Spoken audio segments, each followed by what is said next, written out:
Hello all, welcome back to daily current affairs classes. ఈరోజు మనం 8th November యొక్క entire current అఫైర్స్ని discuss చేద్దాం.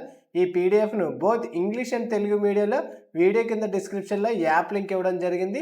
ఈ యాప్లో మనము ఈ పీడిఎఫ్ను అప్లోడ్ చేయడం జరుగుతుంది. వీటితో పాటుగా మనము మంత్లీ మ్యాగజైన్స్ కూడా ఫ్రీగానే యాప్లో అప్లోడ్ చేయడం జరుగుతుంది. Already September month, October month యొక్క ఫుల్ మంత్లీ మ్యాగజైన్స్ కూడా అప్లోడ్ చేయడం జరిగింది. ఈరోజు కరెంట్ అఫైర్స్లో ఉన్న మొదటి ఇష్యూను అబ్జర్వ్ చేస్తే, తాజాగా కజకిస్తాన్ అనేది ఈ అబ్రహం అకార్డులో చేరనుంది అని అమెరికన్ ప్రెసిడెంట్ అయిన డొనాల్డ్ ట్రంప్ గారు పేర్కొనడం జరిగింది. అమెరికన్ ప్రెసిడెంట్ డొనాల్డ్ ట్రంప్ తాజాగా అనౌన్స్ చేయడం జరిగింది.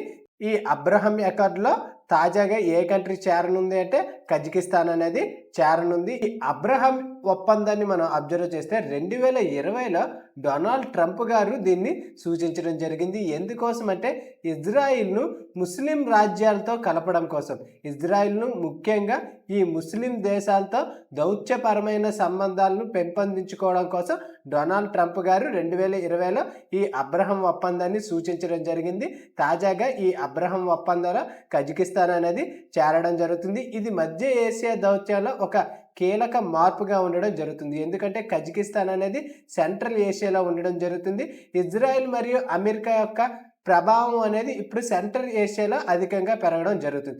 దీని ద్వారా చైనా యొక్క ఆధిపత్యాన్ని ఇక్కడ తగ్గించడం జరుగుతుంది. ఓకే, అమెరికా అనేది ఇండైరెక్ట్గా ఇక్కడ చైనాకు కౌంటర్ చేస్తూ తమ యొక్క ఆధిపత్యాన్ని సెంట్రల్ ఏషియాలో పెంచుకునే విధంగా ఈ అబ్రహం ఒప్పందంలో కజకిస్తాన్ను చేర్చడం జరిగింది.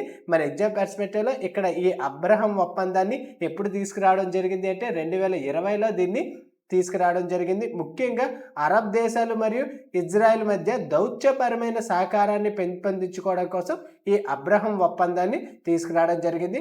మొదట్లో ఈ అబ్రహం ఒప్పందంలో United Arab Emirates UAE, Bahrain, Morocco, Sudan సంతకం చేయడం జరిగింది. ఓకే, ఇజ్రాయెల్తో ఈ దౌత్యపరమైన సంబంధం కోసం యుఏఈ, బహ్రెయిన్, మొరక్కో, సుడాన్ అనేవి సంతకం చేయడం జరిగింది. తాజాగా ఇప్పుడు కజకిస్తాన్ కూడా చేరడం జరిగింది.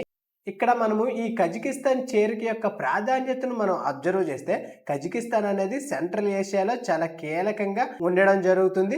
ఇది రష్యా, చైనా, అమెరికా ప్రభావ క్షేత్రాల మధ్య ఉండడం జరిగింది. ఓకే, ఈ కజకిస్తాన్ అనేది రష్యాకు, చైనాకు చాలా దగ్గరగా ఉండడం జరిగింది. తాజాగా ఈ కజకిస్తాన్ అనేది ఈ అబ్రహం ఒప్పందంలో చేరడం వల్ల అమెరికా యొక్క ఆధిపత్యం అనేది ఈ సెంట్రల్ ఏషియాలో పెరగడం జరుగుతుంది. అంటే దీనిలో భాగంగా దౌత్య సంబంధాలు పెరగడం జరుగుతుంది. వాణిజ్య ఒప్పందాలు, భద్రతా భాగస్వామ్యాలు కూడా ఇక్కడ షేర్ చేసుకోవడం జరుగుతుంది. ఈ ఒప్పందంలో భాగంగా భద్రతా భాగస్వామ్యాన్ని కూడా షేర్ చేసుకోవడం జరుగుతుంది. ఓకే, ప్రజెంట్ కజకిస్తాన్కు అధ్యక్షుడిగా ఎవరు ఉండడం జరిగింది? కాసిం టోకేవ్ గారు ఉండడం జరిగింది. ప్రధానమంత్రిగా వల్జాస్ బెక్టోనో. రాజధాని ఏమిటి అంటే ఆస్తానా. ఈ కజకిస్తాన్ యొక్క కరెన్సీ ఏమిటి అంటే టెంగే.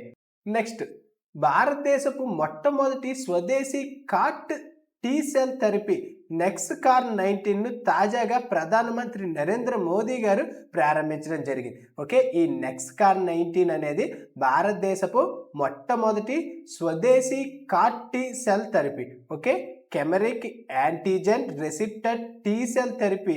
దీని యొక్క నేమ్ ఏమిటి అంటే NexCAR19. తాజాగా ప్రధానమంత్రి నరేంద్ర మోదీ గారు దీన్ని ప్రారంభించడం జరిగింది. ఈ NexCAR19ను ఎవరు అభివృద్ధి చేయడం జరిగింది అంటే ఇమ్యూనో యాక్ట్, ఐఐటి బొంబాయి సహకారంతో ఈ NexCAR19ను అభివృద్ధి చేయడం జరిగింది. దీనికి మద్దతుగా డిబిటి, డిపార్ట్మెంట్ ఆఫ్ బయోటెక్నాలజీ మరియు BIRAC, biotechnology industry research assistance council వారు దీనికి మద్దతుగా ఉండడం జరిగింది. ఇక్కడ మన ఎగ్జామ్ పర్స్పెక్టివ్లో ఈ NexCAR19 అనేది దేనికి రిలేటెడ్ అంటే కార్ట్ టీ సెల్ థెరపీకి రిలేటెడ్గా ఈ NexCAR19 అనేది ఉండడం జరిగింది. దీన్ని ఎవరు అభివృద్ధి చేశారు అంటే ఇమ్యూనో యాక్ట్ మరియు ఐఐటి బొంబాయి సహకారంతో దీన్ని అభివృద్ధి చేయడం జరిగింది. మనకి ఇక్కడ ఈ NexCAR19 అబ్జర్వ్ చేస్తే ఇది ఒక కార్ట్ టీ సెల్ థెరపీ.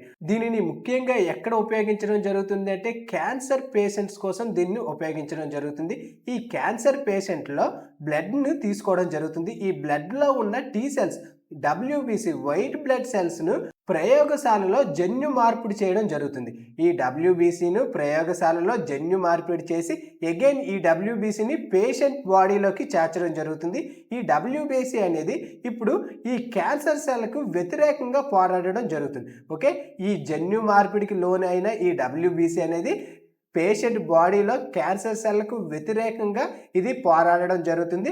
ఈ విధంగా క్యాన్సర్కు వ్యతిరేకంగా ఈ థెరపీ అనేది వర్క్ చేయడం జరుగుతుంది. ఈ థెరపీ నేమ్ ఏంటి అంటే నెక్స్కార్-19. తాజాగా దీన్ని ప్రారంభించడం జరిగింది. దీని యొక్క స్పెషాలిటీ ఏమిటంటే దీన్ని భారతదేశం తన యొక్క స్వదేశీ టెక్నాలజీతో అభివృద్ధి చేయడం జరిగింది. ఓకే, ఇది భారతదేశం స్వదేశీ టెక్నాలజీతో అభివృద్ధి చేసిన మొట్టమొదటి సెల్ థెరపీ. అందువల్ల మన ఎగ్జామ్ పర్స్పెక్టివ్లో ఈ నెక్స్కార్-19 అనేది చాలా ఇంపార్టెంట్. దీన్ని ఎవరు అభివృద్ధి చేశారు అంటే ఇమ్యూనో యాక్ట్ మరియు ఐఐటి బొంబాయి సహకారంతో దీన్ని అభివృద్ధి చేయడం జరిగింది. నెక్స్ట్, తాజాగా కర్ణాటక అనేది వేతనంతో కూడిన మెన్స్ట్రువల్ లీవ్స్ను ప్రకటించడం జరిగింది. ఓకే, కర్ణాటక అనేది తాజాగా వేతనంతో కూడిన పెయిడ్ మెన్స్ట్రువల్ లీవ్స్ను ప్రకటించిన భారతదేశపు తొలి రాష్ట్రంగా నిలవడం జరిగింది. ఓకే, కర్ణాటక అనేది భారతదేశంలో తొలి రాష్ట్రంగా పెయిడ్ మెన్స్ట్రువల్ లీవ్స్ను ప్రకటించిన రాష్ట్రంగా నిలవడం జరిగింది. ఇక్కడ బోత్ ప్రభుత్వ మరియు ప్రైవేట్ రంగ మహిళా ఉద్యోగులందరికీ కూడా 1 ఇయర్లో టోటల్గా 12 సెలవులను మంజూరు చేయడం జరిగింది.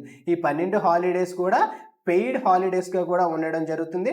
అంటే ఒక మంత్కి ఒక సెలవు యూజ్ చేసుకునే విధంగా దీన్ని తీసుకురావడం జరిగింది. తాజాగా ఏ రాష్ట్రం దీన్ని తీసుకురావడం జరిగింది అంటే కర్ణాటక ప్రభుత్వం అనేది ఈ పెయిడ్ మెన్స్ట్రువల్ లీవ్స్ను తీసుకురావడం జరిగింది. ఇది భారతదేశంలోనే తొలి రాష్ట్రంగా నిలవడం జరిగింది. నెక్స్ట్, వార్తల్లో ఉన్న ఇంపార్టెంట్ ఐఐటీస్ని అబ్జర్వ్ చేస్తే తాజాగా ఐఐటి రాపర్ అనేది వార్తల్లో నిలవడం జరిగింది. ఈ ఐఐటి రాపర్ అనేది IDG-10 సొల్యూషన్తో ఒక MOUను కుదుర్చుకోవడం జరిగింది. ఓకే, ఇక్కడ ఏ ఐఐటి అనేది ఇక్కడ MOUను కుదుర్చుకోవడం జరిగింది అంటే ఐఐటి రాపర్ అనేది IDG-10 సొల్యూషన్తో ఒక MOUను కుదుర్చుకోవడం జరిగింది. ముఖ్యంగా ఎందుకోసం ఈ MOUను కుదుర్చుకోవడం జరిగింది అంటే subsea pipe line design technology కోసం. ఓకే, అండర్ వాటర్లో పైప్ లైన్ డిజైన్ టెక్నాలజీ కోసం ఈ ఒప్పందాన్ని కుదుర్చుకోవడం జరిగింది. ముఖ్యంగా ఇక్కడ ఈ పైప్ లైన్స్ అనేవి ఆయిల్ మరియు గ్యాస్ను క్యారీ చేయడానికి సముద్రంలో ఏర్పాటు చేయడం జరుగుతుంది. ఓకే, ఈ పైప్ లైన్స్ అనేవి సముద్రంలో ఉండడం వల్ల ఇవి అధికంగా ప్రెజర్కి లోన్ అవ్వడం జరుగుతుంది.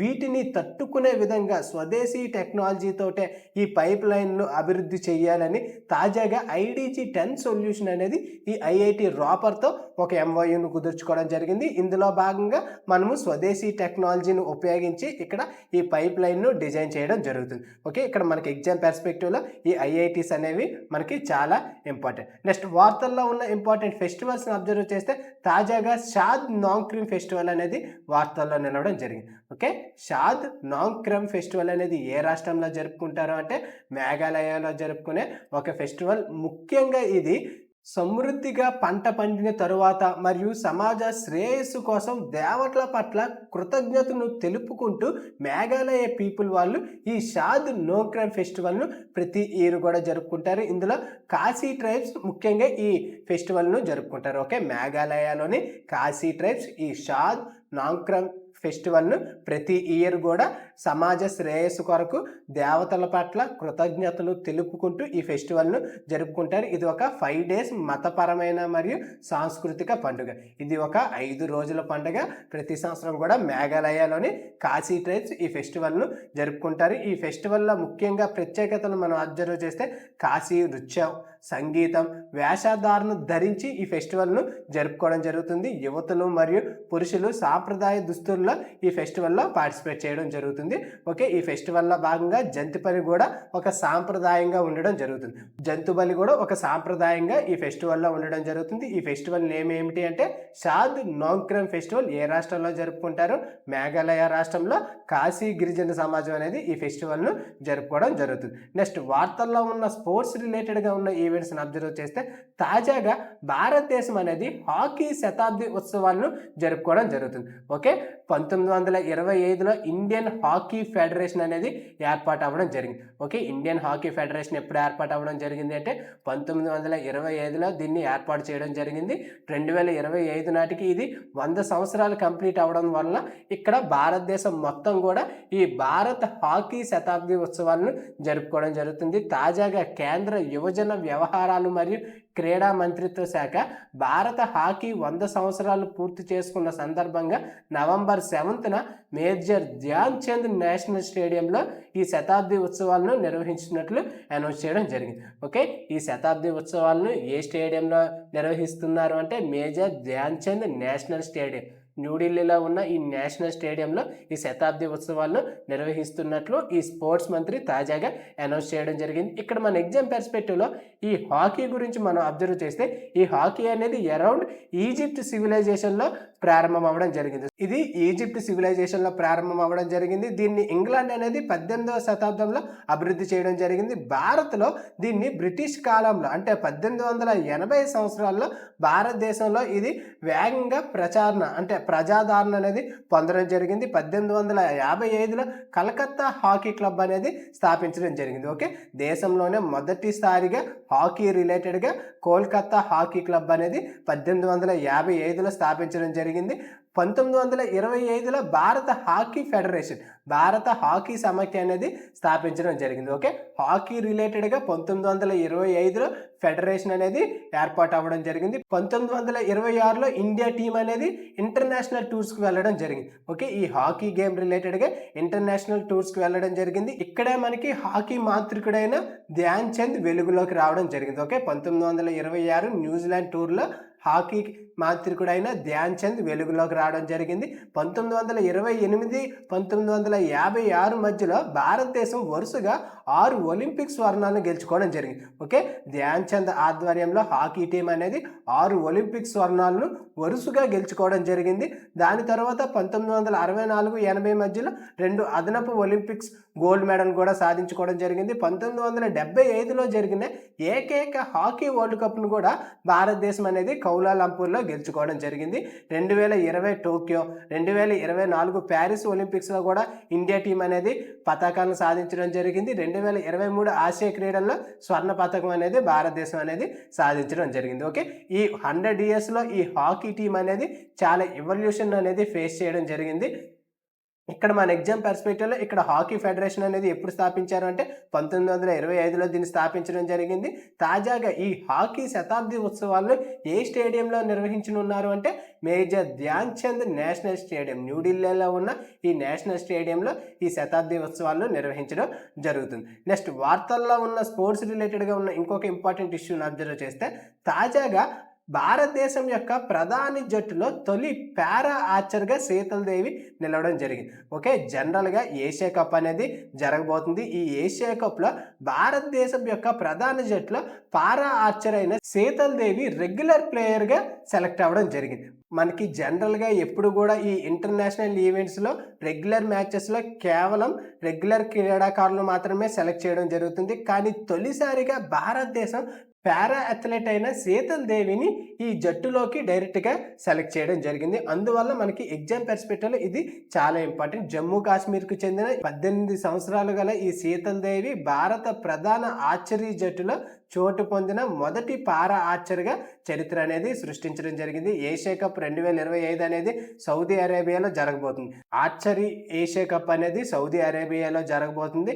కాంపౌండ్ ఉమెన్స్ టీం విభాగంలో భారతదేశానికి ఈ శీతల్ దేవి అనేది ప్రాతినిధ్యం వహించడం జరుగుతుంది. ఓకే, కాంపౌండ్ ఉమెన్స్ టీం విభాగంలో ఈ శీతల్ దేవి భారతదేశానికి ప్రాతినిధ్యం వహించడం జరుగుతుంది. ఇక్కడ శీతల్ దేవి సాధించిన కీలక విజయాలను మనం అబ్జర్వ్ చేస్తే 2023 ఏషియా పారా గేమ్స్లో 2 బంగారు పథకాలను సాధించడం జరిగింది. 2023 ప్రపంచ ఆర్చరీ ఛాంపియన్షిప్లో రజత పథకాన్ని సాధించడం జరిగింది. 2024లో జరిగిన ప్యారిస్ పారా ఒలింపిక్స్లో మిక్స్డ్ టీంలో 17 ఏళ్ల వయసు గల ఈ శీతల్ దేవి గారు కాంస్య పథకాన్ని సాధించడం జరిగింది. ఓకే, అప్పటి నుంచి ఈమె వెలుగులోకి రావడం జరిగింది. భారతదేశపు అతి చిన్న వయసు అయిన పారా ఒలింపిక్స్ పతాక విజేతగా కూడా ఈ శీతల్ దేవి నిలవడం జరిగింది. ఓకే, ఇక్కడ మనకి ఎగ్జామ్ పర్స్పెక్టివ్లో రెగ్యులర్ ఆర్చరీ కప్ టీంలోకి పారా అథ్లెట్ అయిన శీతల్ దేవి తాజాగా సెలెక్ట్ అవ్వడం జరిగింది. నెక్స్ట్ వార్తల్లో ఉన్న వర్డ్ ఆఫ్ ద ఇయర్గా అబ్జర్వ్ చేస్తే కోలిన్స్ డిక్షనరీ వారు 2025 గాను వర్డ్ ఆఫ్ ద ఇయర్గా వైబ్ కోడింగ్ను సెలెక్ట్ చేయడం జరిగింది. ఓకే, ఇక్కడ ఏ వర్డ్ను సెలెక్ట్ చేయడం జరిగింది అంటే వైబ్ కోడింగ్ అనే పదాన్ని 2025 గాను వర్డ్ ఆఫ్ ద ఇయర్గా కాలిన్స్ డిక్షనరీ వారు సెలెక్ట్ చేయడం జరిగింది. ఇక్కడ వైబ్ కోడింగ్ మీనింగ్ ఏమిటి అంటే న్యాచురల్ లాంగ్వేజెస్ ఉపయోగించి మనము కోడ్ని రాయడం జరుగుతుంది. ఓకే, ఈ వైబ్ కోడింగ్ మీన్ ఏమిటంటే జనరల్గా మనము సాధారణ భాషను ఉపయోగించి ఎటువంటి కోడింగ్ నాలెడ్జ్ లేకుండా కూడా మనం ఒక యాప్ లేదా వెబ్సైట్ లేదా ఒక డొమైన్ను తయారు చేసే విధంగా ఉండడం జరుగుతుంది అని ఈ వైబ్ కోడింగ్ అనేది సూచించడం జరుగుతుంది. ఓకే, ఇక్కడ ఈ వైబ్ కోడింగ్ను కాలిన్స్ డిక్షనరీ వారు 2025 గాను వర్డ్ ఆఫ్ ద ఇయర్గా సూచించడం జరిగింది. ఈ పదం యొక్క ప్రాముఖ్యతను అబ్జర్వ్ చేస్తే ఎవరైనా కూడా వితౌట్ ఎటువంటి ప్రోగ్రామర్ నాలెడ్జ్ లేకుండా కూడా యాప్ లేదా సాఫ్ట్వేర్ను సృష్టించగల కాలం వస్తుందని ఈ వైబ్ కోడింగ్ అనేది సూచించడం జరుగుతుంది. ఇది ఆర్టిఫిషియల్ ఇంటెలిజెన్స్లో విప్లవాత్మక మార్పులను తీసుకురావడం జరుగుతుందని ఈ వైబ్ కోడింగ్ అనేది సూచించడం జరుగుతుంది. అది ఫ్రెండ్స్ ఈరోజు వార్తల్లో ఉన్న ఎంటైర్ కరెంట్ అఫైర్స్. ఈ పీడిఎఫ్ను బోత్ ఇంగ్లీష్ అండ్ తెలుగులో వీడియో కింద డిస్క్రిప్షన్లో టెలిగ్రామ్ ఛానల్ ఇవ్వడం జరిగింది. ఈ టెలిగ్రామ్లో ఈ పీడిఎఫ్ను అప్లోడ్ చేయడం జరుగుతుంది. Thank you for watching.